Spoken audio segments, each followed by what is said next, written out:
Le dernier livre de la Bible, l'Apocalypse de Jean, est un récit fascinant et mystérieux, rempli de visions étranges, de créatures surnaturelles et de prophéties terrifiantes sur les événements qui précéderont la fin du monde.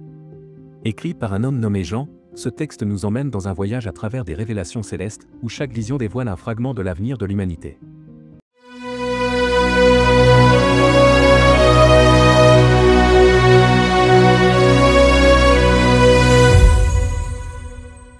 L'histoire commence sur une petite île appelée Patmos, où Jean vivait en exil.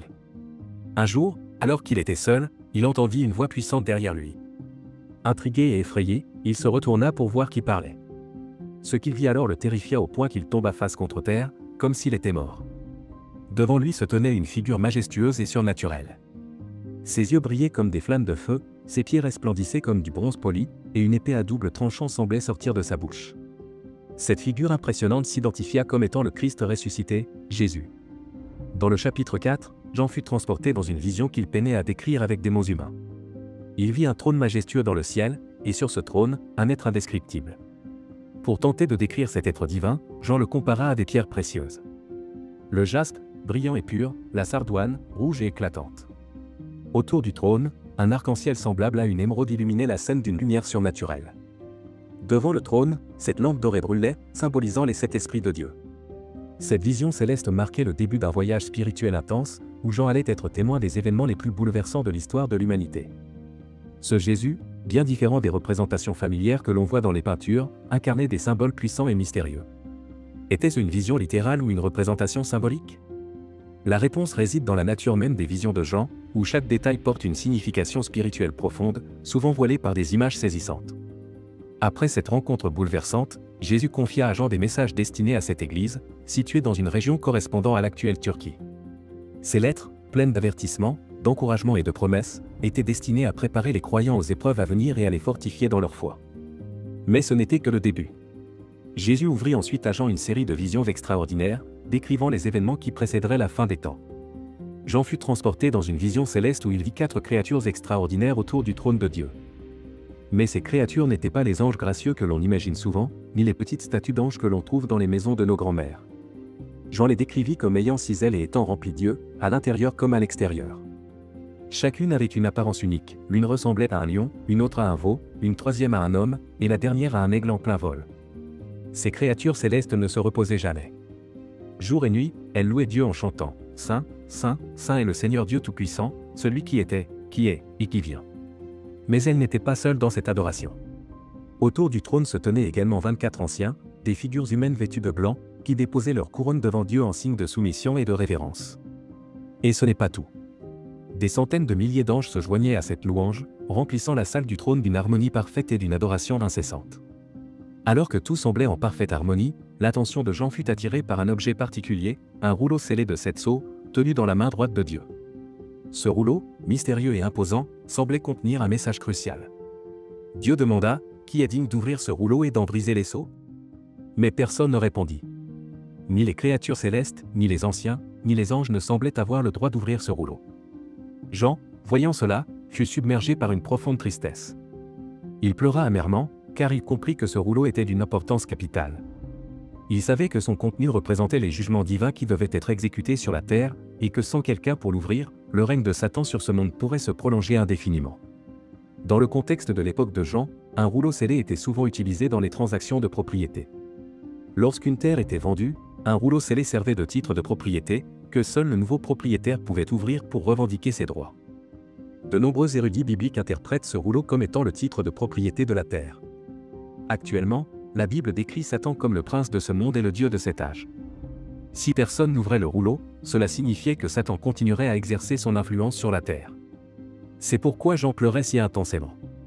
Il craignait que personne ne soit digne de revendiquer la terre et de mettre fin au règne de Satan. Alors que Jean pleurait, désespéré à l'idée que personne ne puisse ouvrir le rouleau scellé, une voix réconfortante lui annonça une bonne nouvelle. Le lion de la tribu de Juda, la racine de David, est digne d'ouvrir le rouleau et d'en briser les sceaux. Jean leva les yeux, s'attendant à voir un lion majestueux, symbole de puissance et de royauté. Mais à sa grande surprise, il vit un agneau qui semblait avoir été sacrifié. Cet agneau avait 7 cornes et 7 yeux, des symboles de puissance parfaite et de connaissance absolue. Cet agneau n'était autre que Jésus-Christ, le Sauveur sacrifié pour les péchés de l'humanité. Jean avait déjà vu Jésus sous une autre forme dans le chapitre 1, un être aux yeux de feu et une épée sortant de sa bouche. Maintenant, il le voyait comme un agneau immolé. Ces visions, bien qu'étranges, ne sont pas destinées à être prises littéralement. Elles sont des représentations symboliques, des fenêtres sur le monde spirituel, un domaine que les yeux humains ne peuvent pleinement comprendre. Dieu permet à Jean de voir ces images pour transmettre des vérités profondes. Jésus est à la fois le roi puissant, le lion, et le sauveur sacrificiel, l'agneau. Les créatures célestes aux multiples yeux symbolisent la vigilance divine, rappelant que rien n'échappe à la connaissance de Dieu. Ces visions, bien qu'étranges pour nous, sont des moyens pour Dieu de révéler la réalité spirituelle d'une manière que les humains peuvent tenter de saisir. Lorsque Jésus, sous la forme de l'agneau, commence à briser les sceaux du rouleau, les jugements divins commencent à se déverser sur la terre. Le premier sceau, le cavalier sur un cheval blanc, un homme apparaît, chevauchant un cheval blanc, avec un arc à la main et une couronne sur la tête. Beaucoup pensent qu'il représente un faux messie, une figure trompeuse qui cherche à conquérir le monde sous le prétexte de paix. Le deuxième sceau, le cavalier sur un cheval rouge, un autre cavalier surgit, cette fois sur un cheval rouge, symbolisant la guerre et les conflits violents. Il est donné le pouvoir d'enlever la paix de la terre, plongeant les nations dans des luttes sanglantes. Le troisième sceau, le cavalier sur un cheval noir, le troisième cavalier arrive, monté sur un cheval noir, portant une balance dans sa main. Il représente la famine mondiale, où les ressources deviennent si rares que les gens doivent payer des prix exorbitants pour un simple repas. Le quatrième sceau, le cavalier sur un cheval pâle, le dernier des 4 cavaliers apparaît, chevauchant un cheval pâle, couleur de la mort. Ce cavalier est accompagné de l'enfer, et il reçoit le pouvoir de tuer un quart de la population mondiale par la guerre, la famine, les épidémies et les bêtes sauvages. Ces 4 cavaliers sont souvent interprétés comme une série d'événements cataclysmiques qui marqueront le début des jugements divins sur la Terre. Certains y voient une allusion à une 3e guerre mondiale, où un gouvernement mondial cherche à contrôler la planète, ce contrôle mène à des conflits globaux, ces conflits provoquent une famine généralisée, et finalement, un quart de la population mondiale périt. Ces événements, bien qu'effrayants, ne sont que le début des jugements décrits dans le livre de l'Apocalypse. Lorsque le 5e sceau est brisé, Jean voit les âmes de ceux qui ont été tués pour leur foi en Jésus.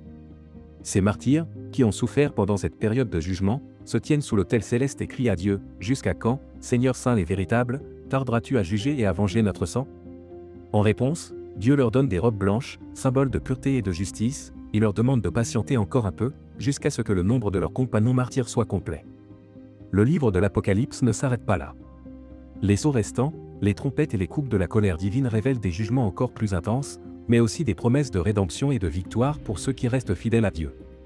Lorsque le 6e sceau fut brisé, Jean décrivit une scène apocalyptique qui ébranla toute la terre. Un immense tremblement de terre secoua la planète entière, provoquant des destructions massives.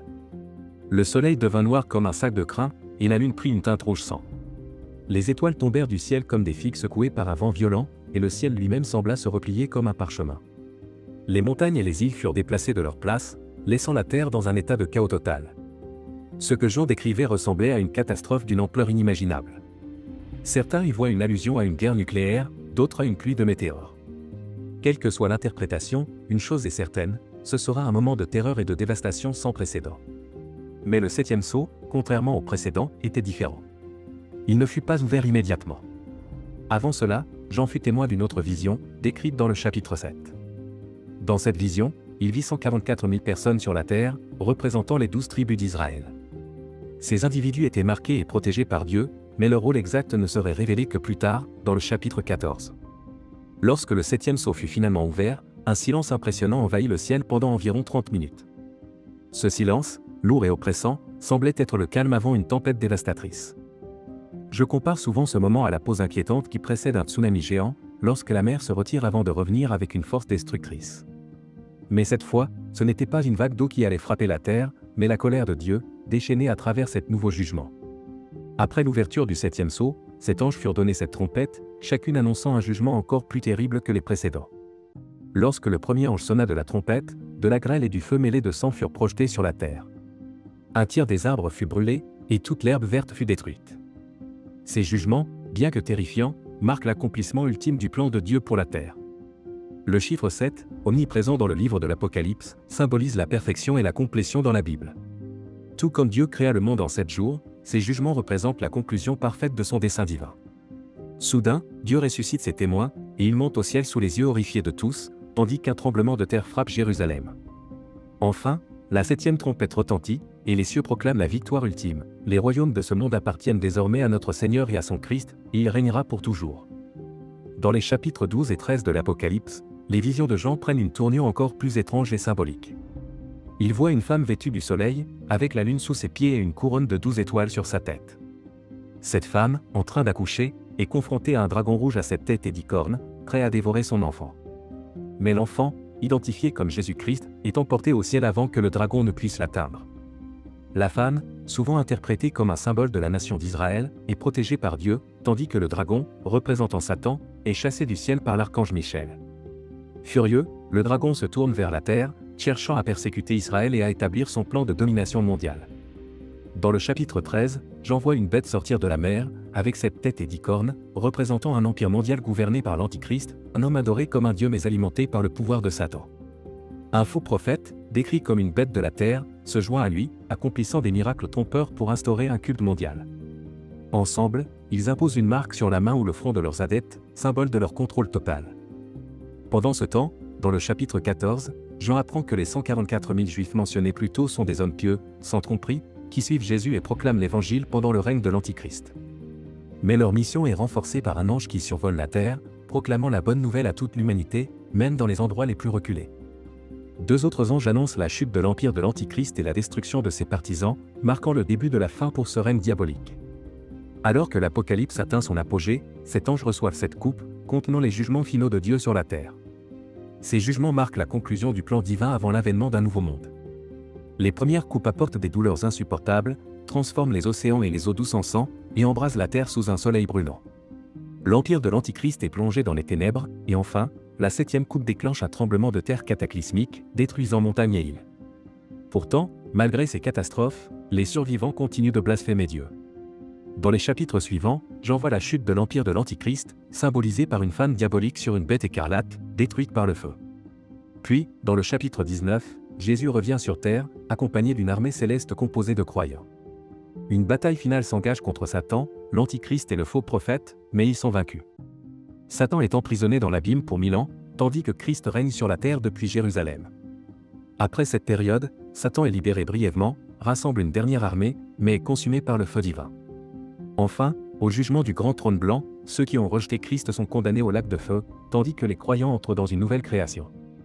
J'en vois un nouveau ciel et une nouvelle terre, où la nouvelle Jérusalem descend, unissant pour toujours le monde spirituel et physique. Dans cette ville parfaite, Dieu habite parmi son peuple, et toutes les larmes sont essuyées.